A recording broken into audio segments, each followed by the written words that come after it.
Welcome to Business Training's Certified Investment Banking Associate Program, video module number 1. In this video, we're going to cover the business of investment banking.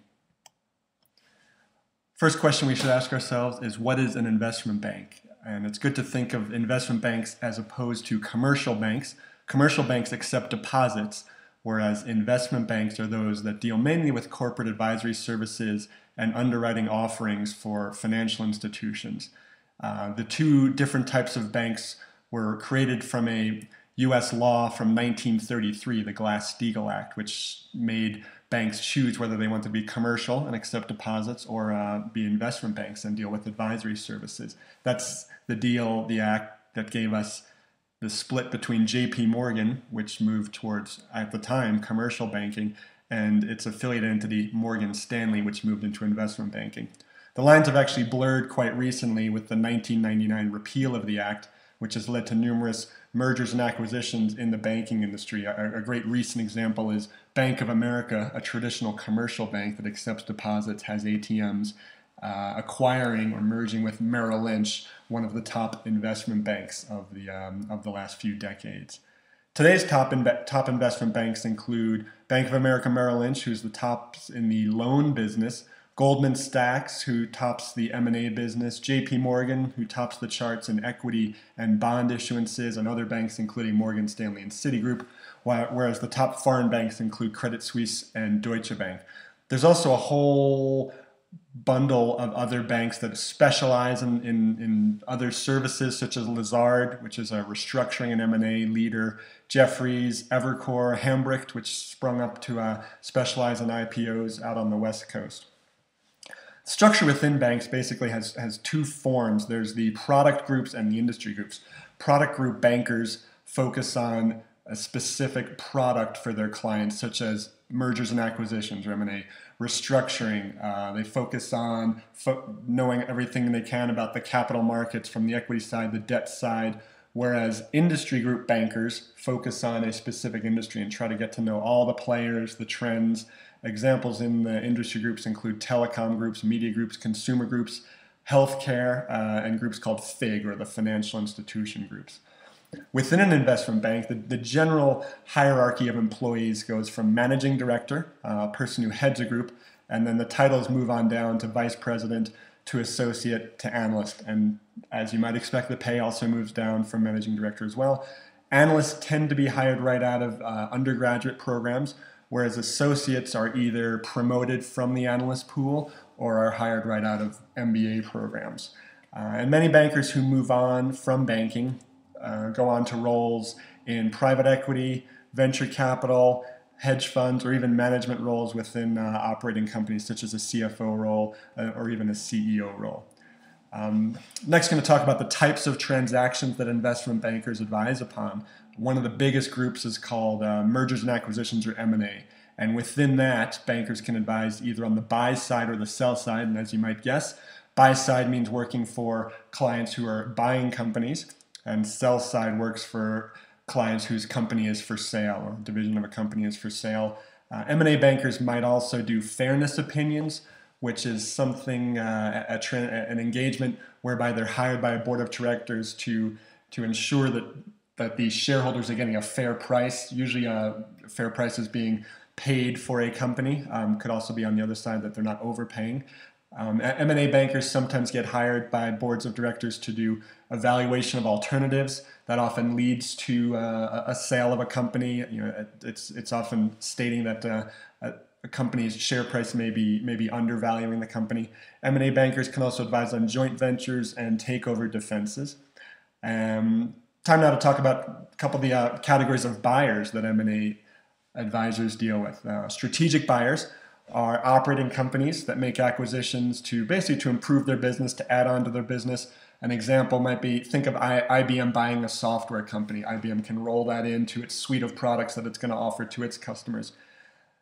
The other main type of buyer is called financial buyers. These are non-operating companies, things like hedge funds and private equity shops that acquire businesses in order to earn returns on their funds for investors. And they often seek to improve upon operations, and then that early M&A deal then often leads to some sort of liquidation event for the investment at a later date. That could be an IPO or a sale of a company. A recent example of this is Carlyle Group, one of the biggest private equity firms, buying Dunkin' Donuts and attempting to take it public as I speak. Another major transaction group that investment bankers deal with is equity offerings. So this is assisting companies in issuing basically stock. That can include a whole number of things, including the famous kind of the IPO market, but also secondary offerings for public companies, as well as private placements of stock, basically finding buyers for non-publicly traded stock, or even privately finding buyers for big slugs of public company stock where they don't want to sell it on the open market. Debt offerings, another major basket of transactions handled by investment bankers, included assisting companies by issuing debt. So that can include bonds, both investment grade, top-notch companies such as General Electric can issue investment grade debt. Companies who have to offer a bit higher interest rate is called high yield market. But the investment bankers will also advise upon other levels within a capital structure, such as mezzanine debt or convertible debt. Last basket I'm going to touch upon here is just restructuring. That's advisory services for distressed companies. Often includes renegotiating the terms of debt or even getting companies out of debt by doing a debt for equity swap, advising on the bankruptcy process, and even selling companies in a distressed situation. The Certified Investment Banking Associate course is going to basically be structured around a fictional company called Makeup Co. And that's a company that develops and markets cosmetics in the U.S. through its own stores and through wholesale accounts. It's privately held, and it's experiencing exceptional sales growth, cash flow growth, and the board of directors has decided to try to find an investment bank to sell the business, to liquidate an investment. And the CIBA course materials include an Excel file with data that we're going to use throughout the course. The course is going to use Makeup Co. as a case study to examine a whole bunch of different types of transactions that investment bankers deal with. Students are going to be exposed to a sell-side M&A engagement, basically valuing the business and selling it to a financial buyer, which will expose us to the leverage buyout process and the specific modeling that goes into that process. We'll also look at a debt recapitalization, which is basically the issuance of debt in good times so that owners can be given a dividend. And if things don't go well, that can lead to a restructuring engagement, which is kind of renegotiating the terms of that previous debt recapitalization. Then we're going to look at an initial public offering for Makeup Co. and the eventual sale of it to a larger strategic acquirer, exposing us to the concept of merger modeling. Last topic to touch upon in this video module is just the process by which banks get hired, the pitch book. A significant amount of time spent by junior bankers is spent preparing pitch books. They're presentations made by bankers to clients in order to win the business. They tend to follow the following rough outline. Basically includes an overview of the bank with its departments, its organizations, whether it has a global reach or just national reach. Often what's called league tables, basically charts showing the rankings of banks, and banks will try to find ways to show themselves at the top of a chart, whether it's by size of deals or geography or timing. And some of the banks that are just at the way top can just show the tables kind of straightforward. Pitch books will also include what's called tombstones, which is information on specific deals completed by the bank. Most often the bankers will try to point to some relevant deals, either in terms of industry. In the case of Makeup Co., they may say, hey, we've done other deals for cosmetics companies, personal care companies, or we've dealt with other high growth companies that are involved in retail, or we've had experience selling companies to financial buyers, selling companies to overseas buyers. The overview of the bank will also include some short biography information on the deal team, often kind of deals done in the past, education. Next section would be a market overview, which might be contributed by, as we mentioned before, the equity cap markets group or the debt cap markets group, just saying, hey, here's the trends in the overall market. These are things that may help a sale or hurt a sale. Good debt conditions can lead to a high price being paid by financial buyers.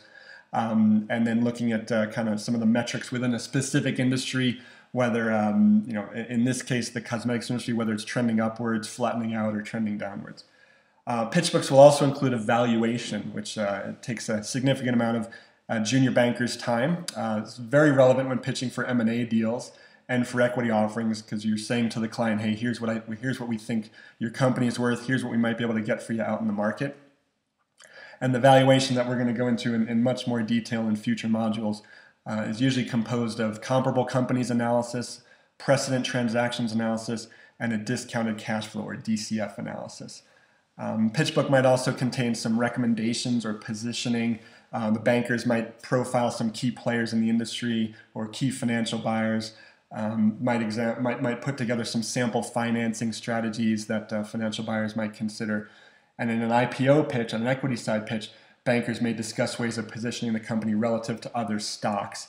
In our case, Makeup Co., being a cosmetics company, doesn't necessarily need to get lumped in with other cosmetics companies. It can be positioned as a specialty retailer, a high growth retailer, any way that the bankers might think to position it based on maybe the success of some other currently traded stocks. Pitch book might also include a process overview, just to let the operating company know, the potential clients know, the timeline for transactions, how things are going to work, when management might be needed to make presentations and to allocate some of their time to the deal. And lastly, book may touch on the fees that will be requested by the investment bank. They tend to be based on the value of the deal. IPO fees run around 6 or 7% of deal value. M&A fees can vary very greatly, but often hover around 1% for mid-level deals, with the fees getting much lower than 1% for much larger deals. That's it for Module 1. We'll see you soon in Module 2.